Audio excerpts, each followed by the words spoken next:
안녕하세요. 여러분의 물류 트렌드를 책임지는 SRTC입니다. 배와 항공기로 조심스럽게 물건을 운송한다고 해도 항공사나 부두에 도착해서 포크리프트로 물건을 집어올리는 과정에 상자가 찍힌다거나 혹은 컨테이너 안에 들어갔다가 물건끼리 서로 부딪히면서 파손이 생기는 과정이 생기는데요. 이럴 때 어떻게 해야 되는지 알아보도록 하겠습니다. 저번 편에 설명드린 HS코드 편에서 물건은 재질에 따라 용도에 따라 정해진 보호가 있다고 했는데요.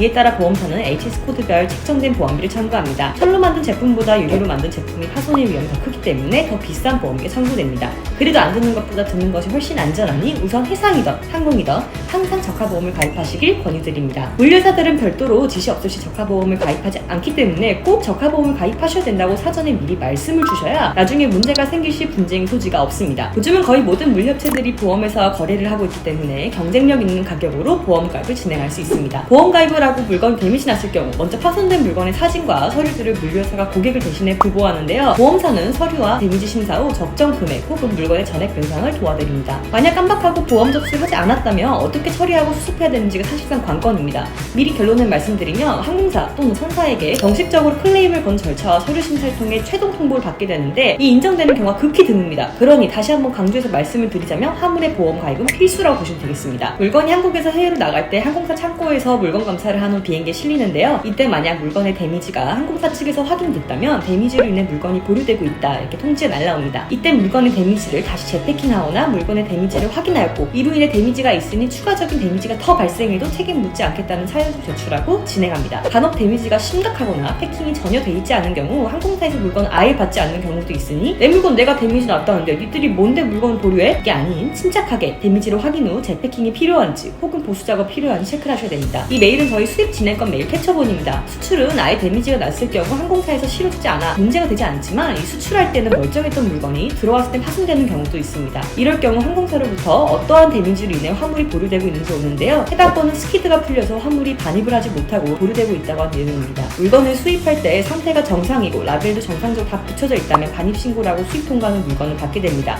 하지만 화물에 이상이 생겼을 경우 반입신고가 보류됩니다. 수입자의 물류업체는 데미지 노티스를 항공사로부터 받으며 화물 상태 확보하고 데미지 협정서를 맺어 보류 해제 요청을 합니다. 그 후 물건은 수입 통관하고 이때 항공사에게 프리클레임을 겁니다. 일종의 정식 클레임 전의 절차로 보시면 됩니다. 통상적으로 화물을 받은 일주일 이내로 프리클레임을 건 후 그 후 정식 클레임을 걸게 됩니다. 실제로 데미지가 나서 물류업체가 항공사에게 클레임을 거는 건 몇 분도 걸리지 않지만 이 실질적으로 전액 변상을 받기까지는 정말 많은 시간과 인내가 필요합니다. 클레임을 걸었으나 답변이 오지 않는 경우도 있고 답변은 왔으나 너무 오랜 기간 뒤에 답변이 오는 경우도 있고 잊고 있다가 보상을 받는 경우도 있으니 애초에 보험의 가입은 필수입니다. 오늘은 수출 수입할 때 화물 데미지와 관련하여 절차와 보험의 필요성을 말씀드렸습니다. 시청해주셔서 감사합니다. 안녕.